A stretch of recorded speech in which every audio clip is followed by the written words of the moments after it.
okayfm 101.7. Na yenko din komo Chairman General oda NDC amanyoko no ano Yewura Johnson Asiedu Nketia yene ne ebe atwe komo most Chairman General memwache okayfm na bako de ya me adum ho yesu tu kwa achade ade abra me de setie nie me hwa moto for guest don't go in the idea for guest ya for what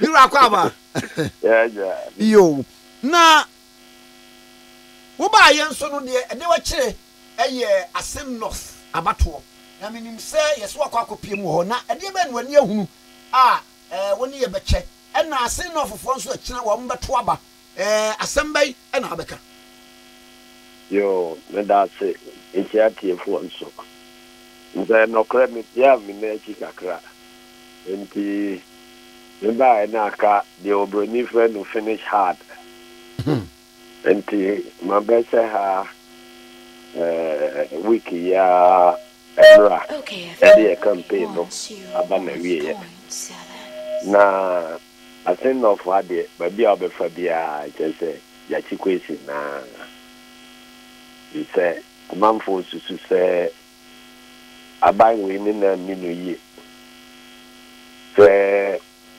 omope majority of parliament nti tinchira che is a kopam kaba enye ne dia na by force ye de shell Assin of aye krado se enye obia na obetimi abeyi MP ndi ahye wo bukọ na wo mo MP a wo mo ayi no ono na abewa beka no kore wo mo traneki wo mo aka me ate se wo mo kra da se yanyi wo mo de hye Gyakye Quayson na ma se dana haba bia constituency na to abayi wo mo nipa na wo mo nko nipa wo mo ko yi no die aminfo bi ati wo mo mpene ma ne nya na dwuma na wo mo kope obi na tinchina wo mo de ababe si wo mo so se ono na emeye MP obi a wo mo akope ni onto abawa Assin of hoda ni din kura ni abato nkrata kanso yesi ono ana na do se yemfa no meye wo mo MP jo mo chese eye o kina bran o mbeke o mutumi ene ma no de eni sika o de bra o mo a o mbeje to mbekire bia o mo adwene da enti campaign de bibia da na kwa mu na niema mienu ntanchani mienu na asi wo ha Emma, Miss Anya Gidi Pa, so Cose, number 3. Namia Duma, Gyakye Quayson, a banker, a besso anything. Bakuni say, don't know my jay, a ha acquain go. Coco Rutua, na Yuguswa, ya, you free a babu. In or Moja go. About we beba ya ena nsu tobremu da bia nsu to ha na tinchina che ese wo mu ya kwai edi pe vote enunti omako fa katapila ni grade ani nyema ne mako bibi enklasifu akwai so ena nyame so atwe wo mo so ama nsu ato I say, you quite be crowded. Thank you, Minko. The Grana Sibian, and a month for Boafua. You do a market. Now, as you told people near, it become one. None of me call baby. Maybe Koya compare, maybe Cassia, yɛde nam MPs na de didi machi be kaase wɔtwe okro bi so yɛse so hon kuku asa enti yɛba na ɔmo ka kyerɛ sɛ ɛkwan no ɛnyɛ mu ntimi nkɔ adan a ɛte MPP candidate no ne ka kɔblɔ kokwan sɛ adan ɔmo pɛ yɛ aboya na nti da bi atimu atekyemu ɔkwan no so ɔnti ka bia ntimi nkɔ nsa amfani ampa ni nuane ampa eba bi pie atekyemu ɔsoro kora fa mu obetim Reka mitimu ye, omo for so atu. Nipa omo for rally, she say MPP t-shirt nyina say.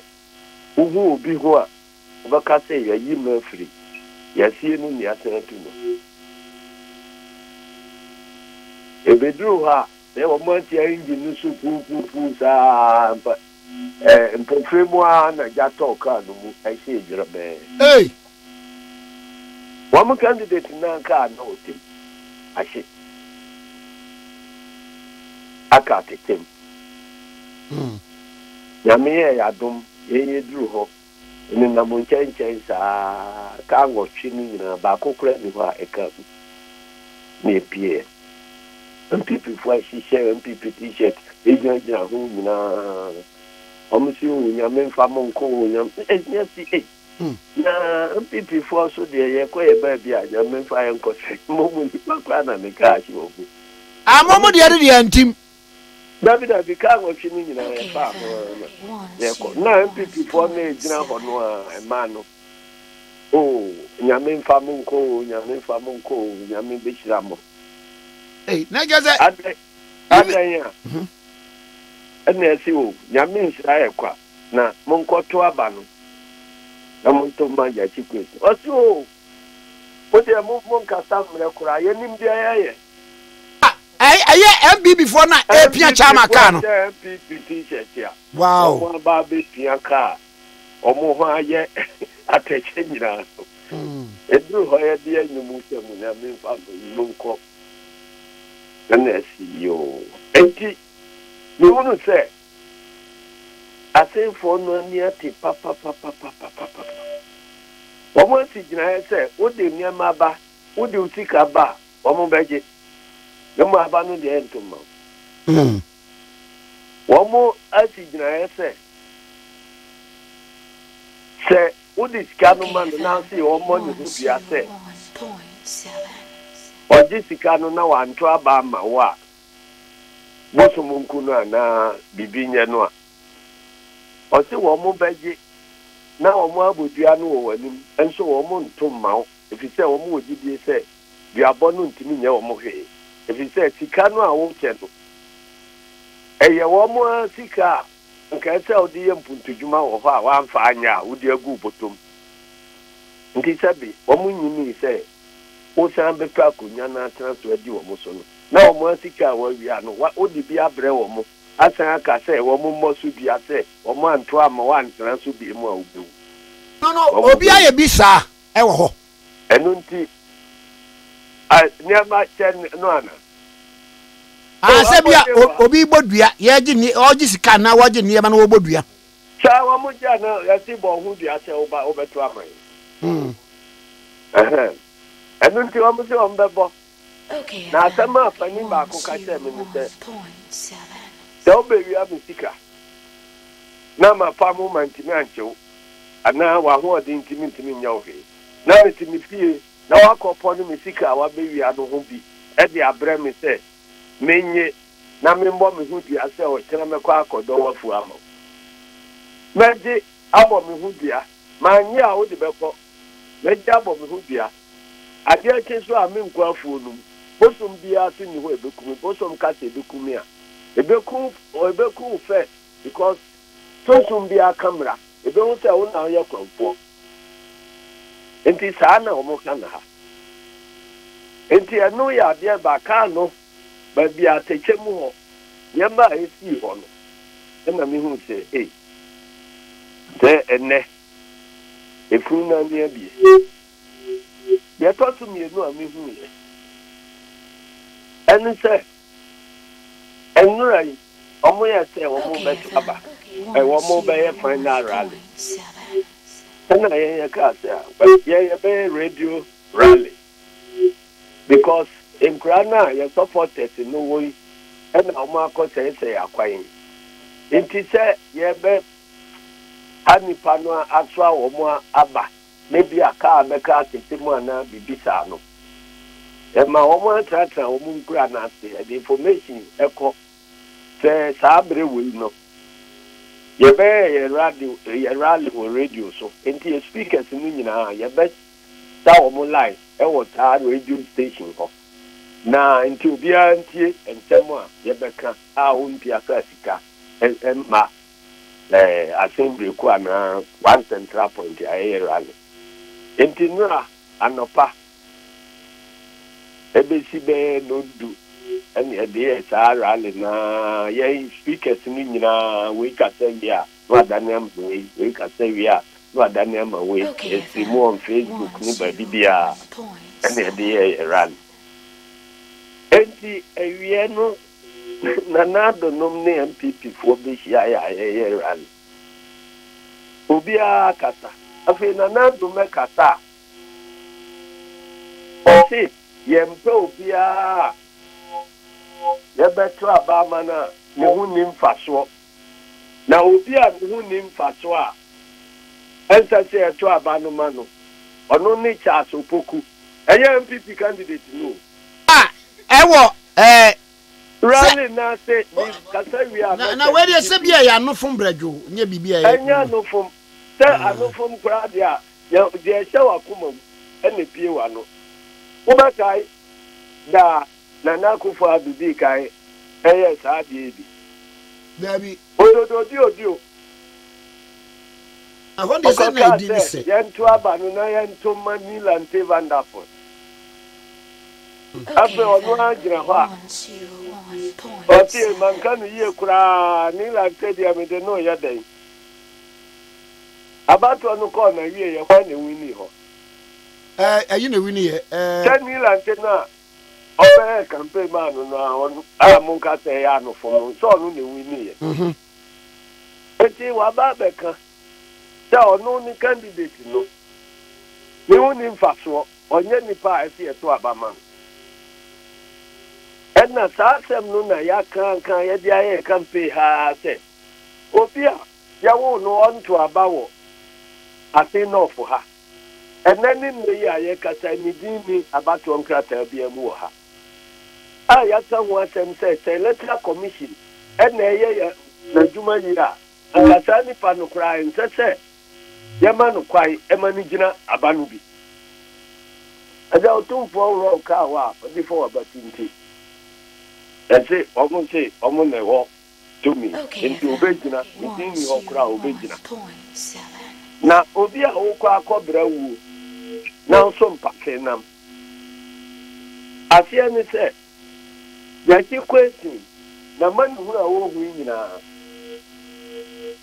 meta ya bodi amano ne se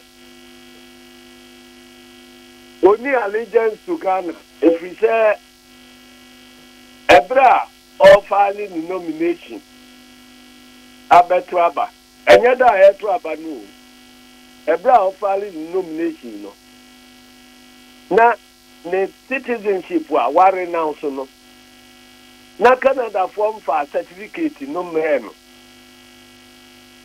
enunti wajibone yakobo na senuam na uba beto obi ati na nine no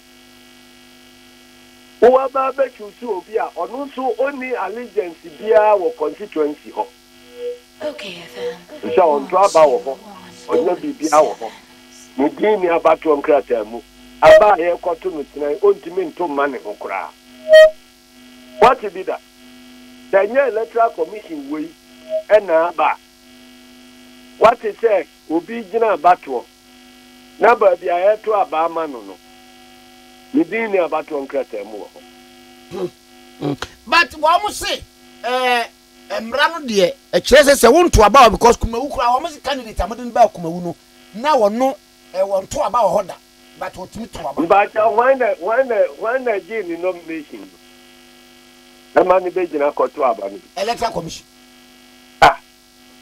na wo ko di boni ba ko ye kan unim say wo mo MP a wo mo elect no kumawu ni din ni kumawu voters register within him or not the also on continental parliament. Now Obia, one in now so the citizenship. What is certificate in my? It is only senior high. Now results back. Now yeah admission. One will say what pass it. Yeah admission will university. University no back say. Untanka certificate in the yeah admit you.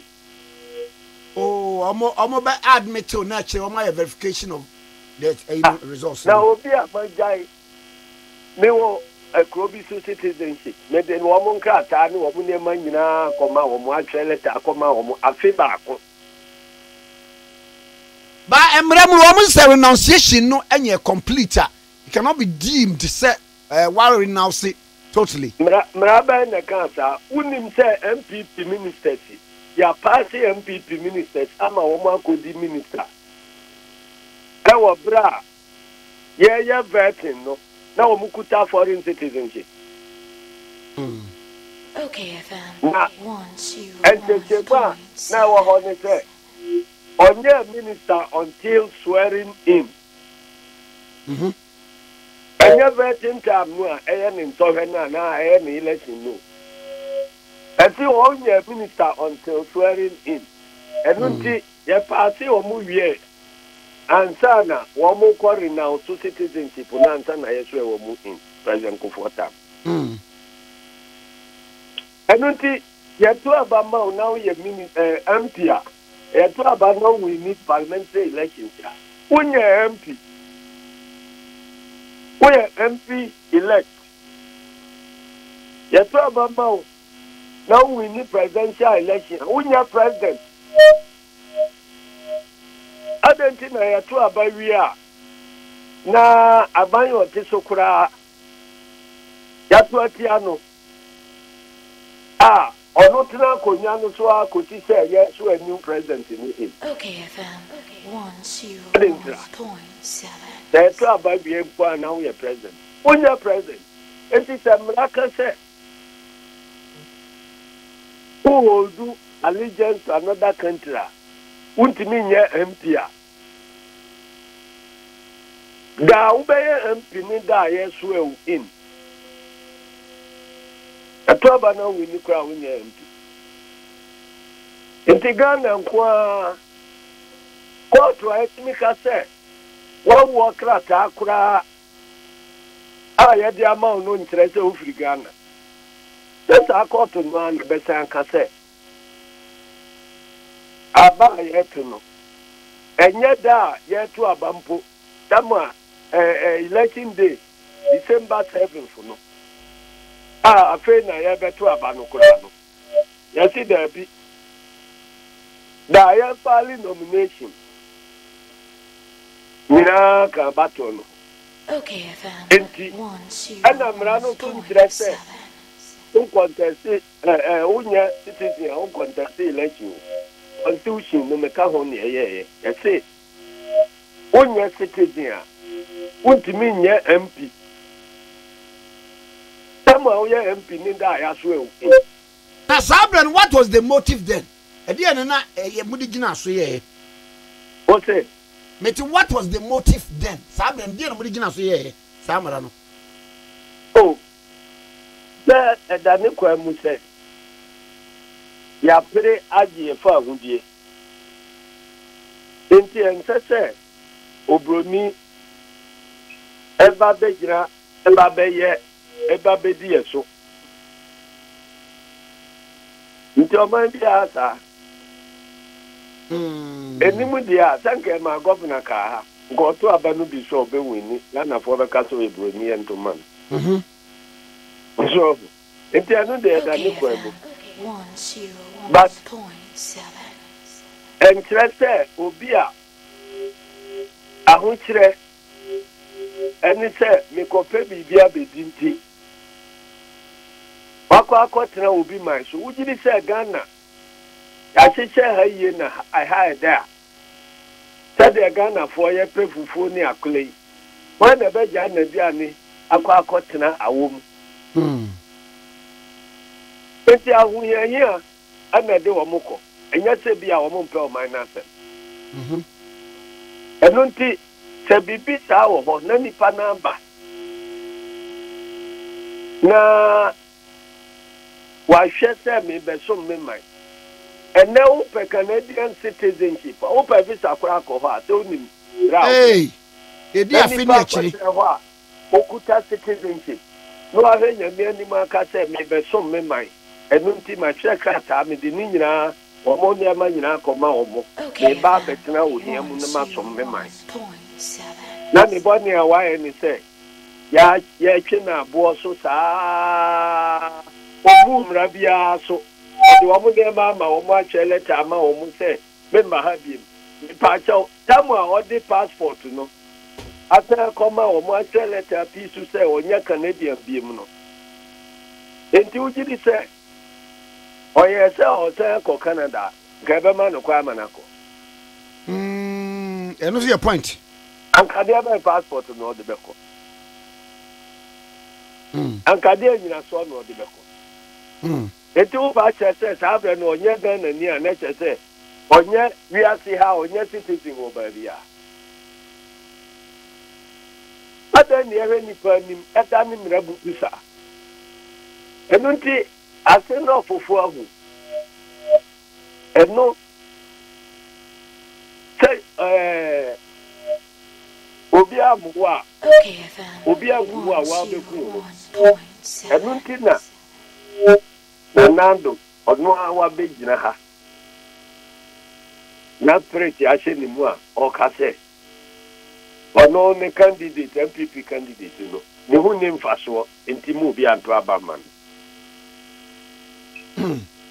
na general so what is so say argument ni bi kɔ sɛ sɛ wɔn wɔ asɛm ɔsan wɔ asɛm a na anokɔ kɔɔkɔɔto na nkɔ yɛ sɛ okay yɛntwetwe time edidi asɛnnie ɛna edidi asɛnnie no yɛntwetwem na Friday no court no so asigyina sɛ da bi on beto aso adi ntɛntɛntɛntɛm sɛ nipa kora de edi wasɛm ntɛntɛntɛm a na ehunu gyina bea ɛnom ne ade we mom hu sɛ anhwɛ na bi ɛkɔdane sɛ bi adan atemu ankɔ ama no a na yɛsa kɔ ba election biom wɔn de yɛ campaign paa o ɛno so te sɛn ɛno kora ku wɔn kora la campaign no sɛni sɛnti sɛ wɔn campaign kora wa efi sɛdeɛ meka no wɔ kumawu a ɛhyɛ bebree no sɛ Nana Akufo Addo amammuo yi sɛ baa election nsi ukuro mu a yɛnyɛ puntudwuma wɔ hɔ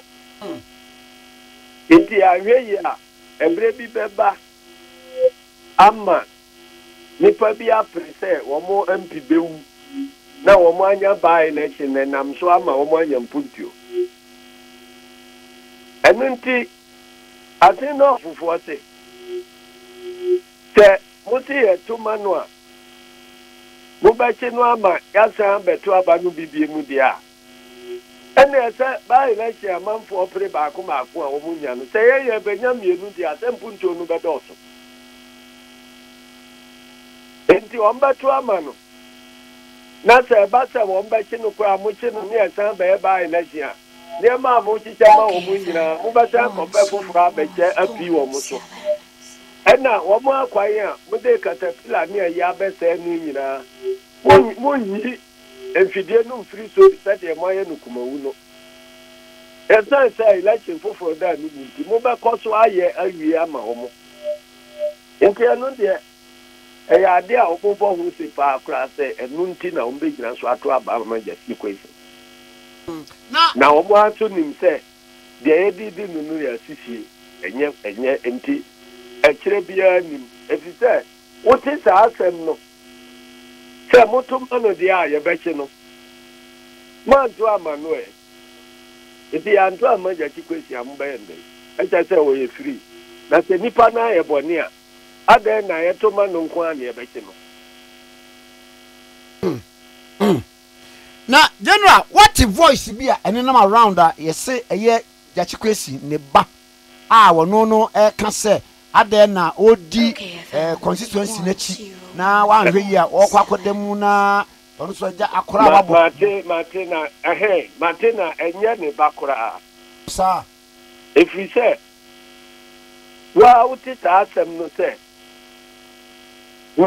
say bia me papa no jai abato no ya kiredi na ya mecho taboni no adi ase wadi boni no dada eti oja kiredi o wanya kiredi o na say ya mpase wadi boni a say no nyi asem mfiri ko ese say court ko so ka asem Dauti masie mitwase na jai abato no na ya mecho eja say onye boni bia na abato no na ebe ye boni am ye gina so achi no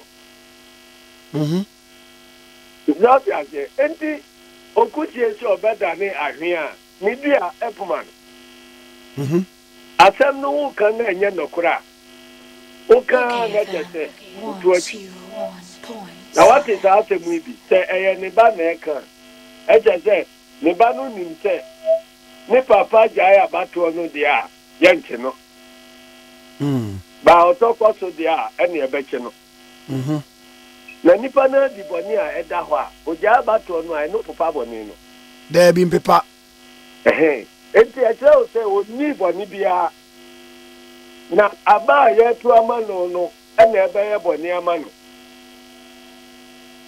enti asema o mo kan ultimi hu say the omo pa ni say Gyakye Quayson onko parliament na umbeja ama wafa ni ho di say charge bia ni so so my east candidate that original 2020 no odamitin ta na omuye odamitin okay wanya ya ya tuwia ya bechina tu ya tuwia ya odamitin wini onti parliament ho MPS ni wana bechina tu 101.7 na politics kura de na politics so ni ache utumu a eno kura pia ma obedi mampani ewo man so a tonim sa ai every kwame nkroma breso ai mampani mfo a o ma bedi akonya yi na bisa ho se dodo say na yanchi wo muntumu kwame nkroma ye to ne so aba amana be wini abeye leader of government business and prime minister no na ono other prison ya chena tu other prison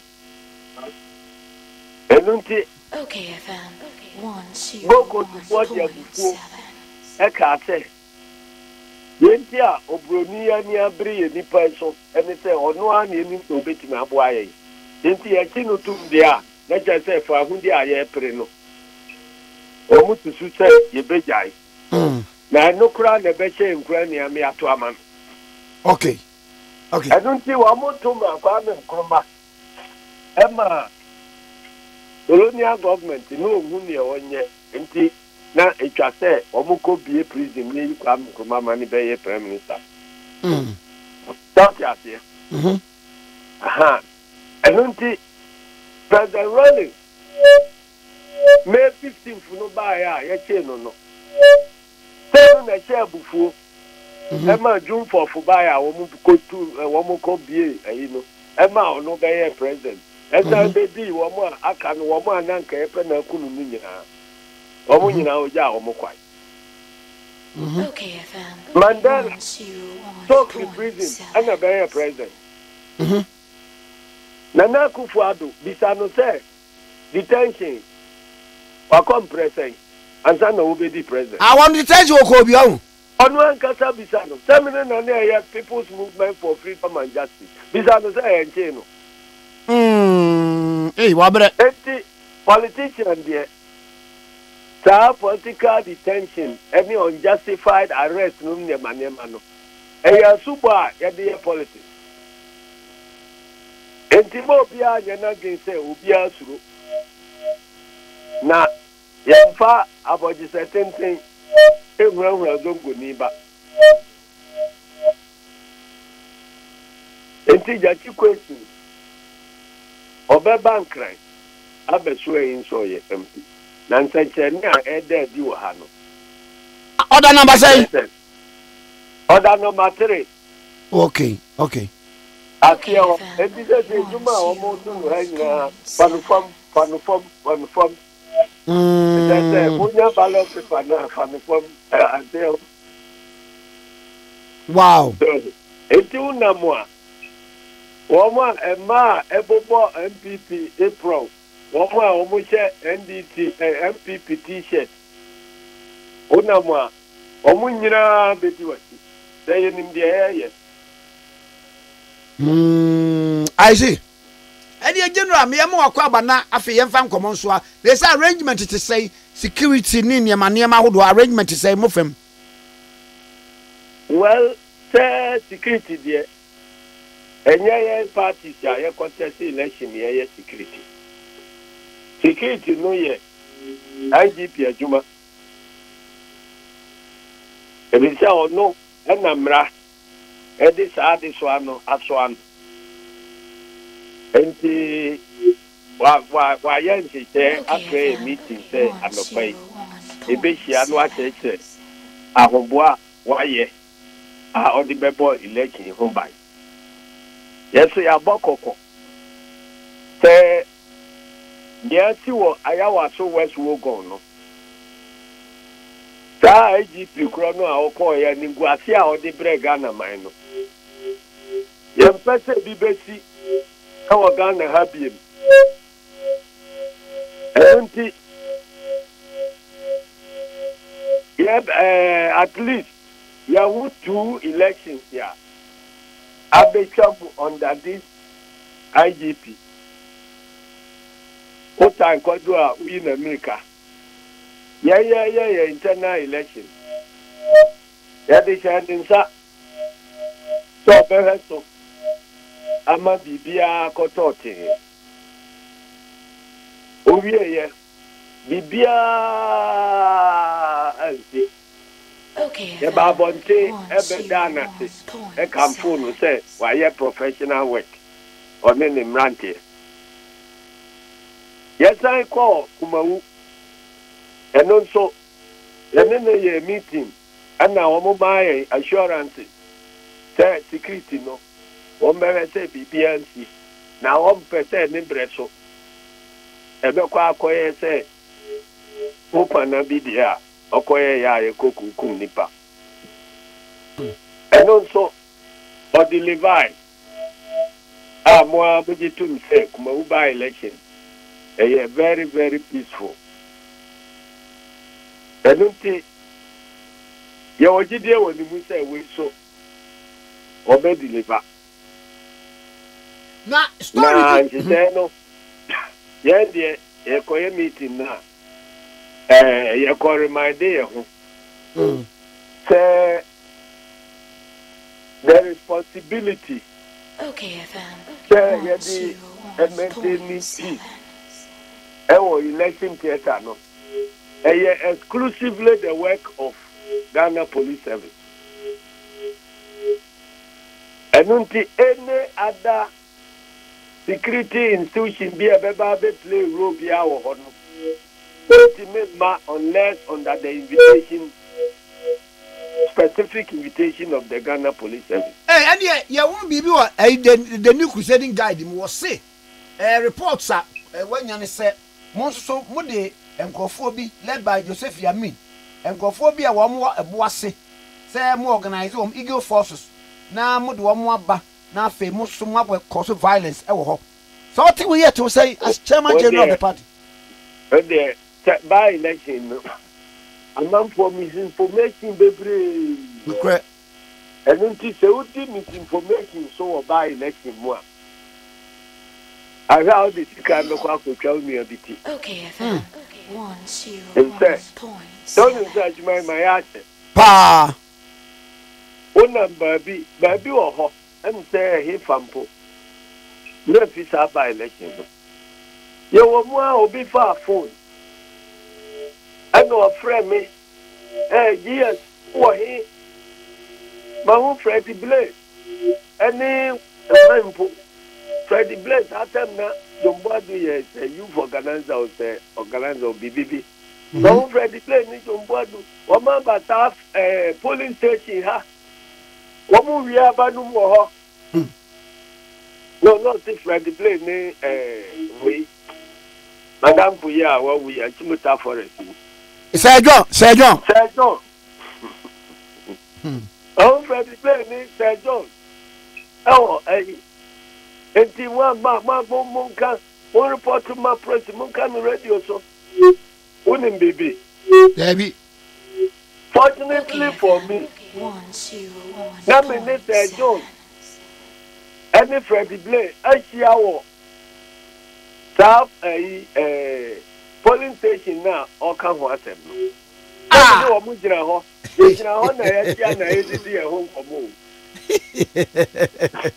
and so be a phone or no hold me or no phone after mammy saw wrong information. No come so mete ya na my friend radio. Monfan to Muse, when more say we. It's Udis Anemanakia. But no critique unnecessary problem. And then you know, no rumor no. Among one kasa na wabe cause of the problem. It's in America say media. Ajumano. Ye kai IGP say na juma. Obibia state security bibia obeba be perform rule bia o hot say bi wa ya waso. Say 600 tagri no. Say baswa. Let's just say IGP na invite wa mwamba. The soldier baha IGP na invite number. Tana mrano chire. Enna umawu on my assurance say police ni bia obe deploy no.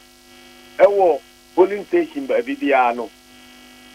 Ni din eni ni number ebebo ni bo.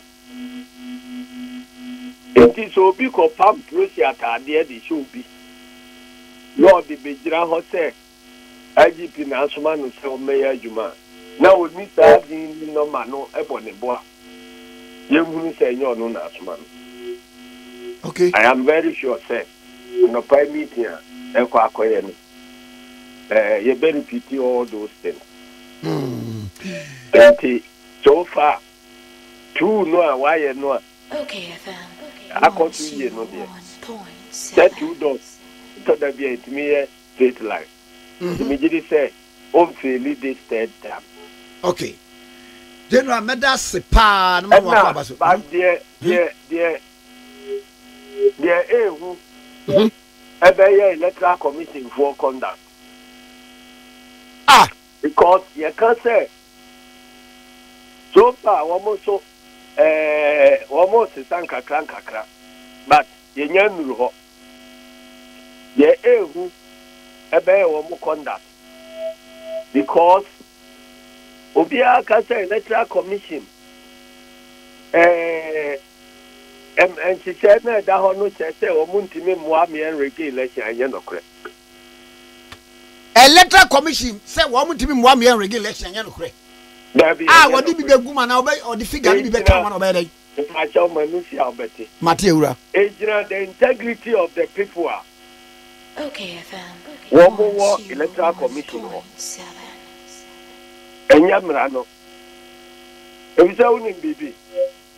Mona Moya is the chair. Unim said distribution of electric material according to me election. Distribution of election material. Materials here, ballot papers near the they call polling station by polling station. No. the electoral commission who stronghold car no kura ede materials no kono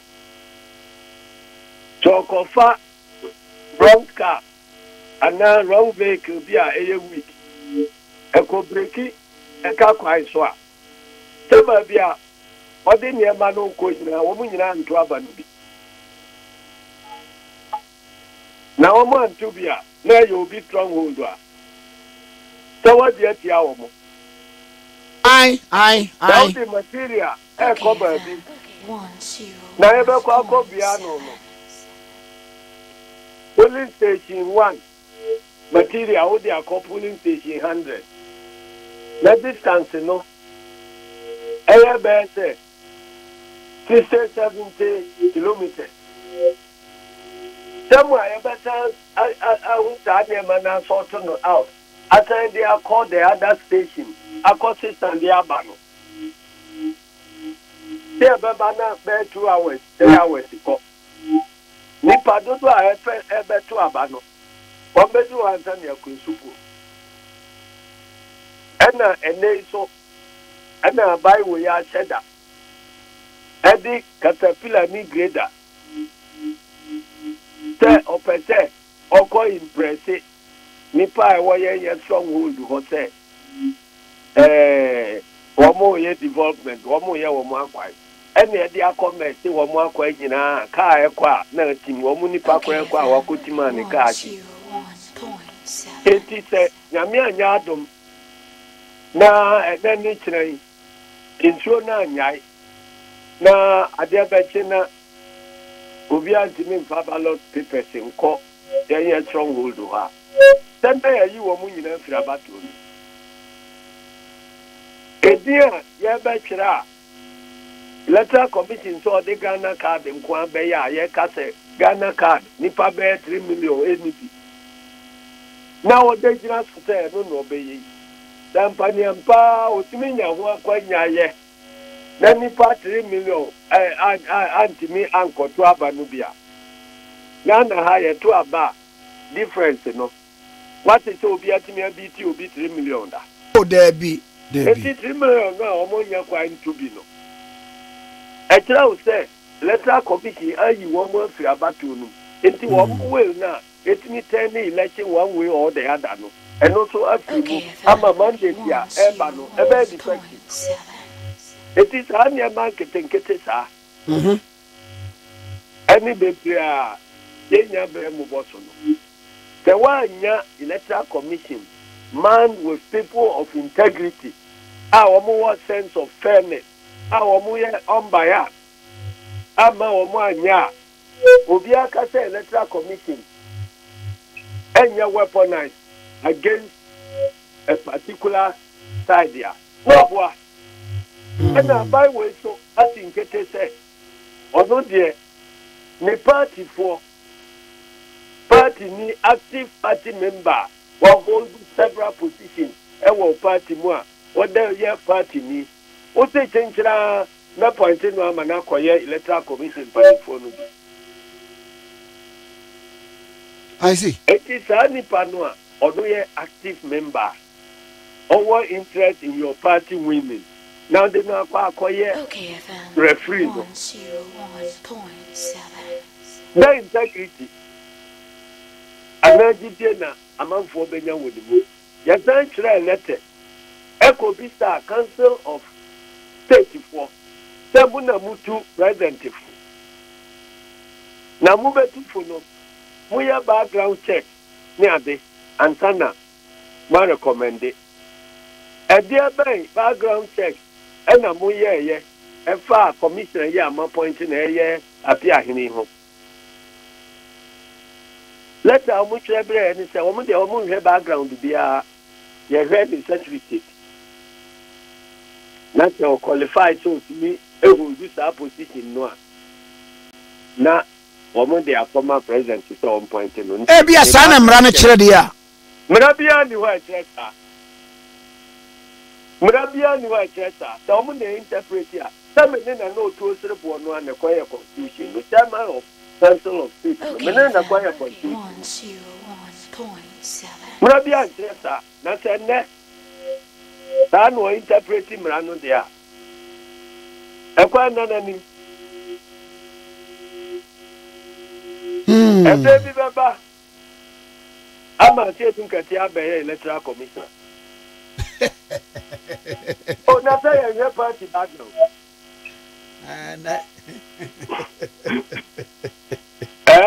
General. Yeah, Chama General. A baby to your bum be electoral commissioner. Oh, Semrano say your party background. Your rest who qualify and for more. And then the best in quite. By court of public opinion, any adjunisa. Court opinion, public opinion, no, I think you appear in no fear. There be any, you know. Hey, and this is granting me with the empire. I don't think I'm commenting in Panipa. OKFM 101.7. I know your point. Enkura, etinya with the empire. Other than comment Panipa, where you take you, what was all prepared to your first year, mammy, to your full stream. You Enkurama.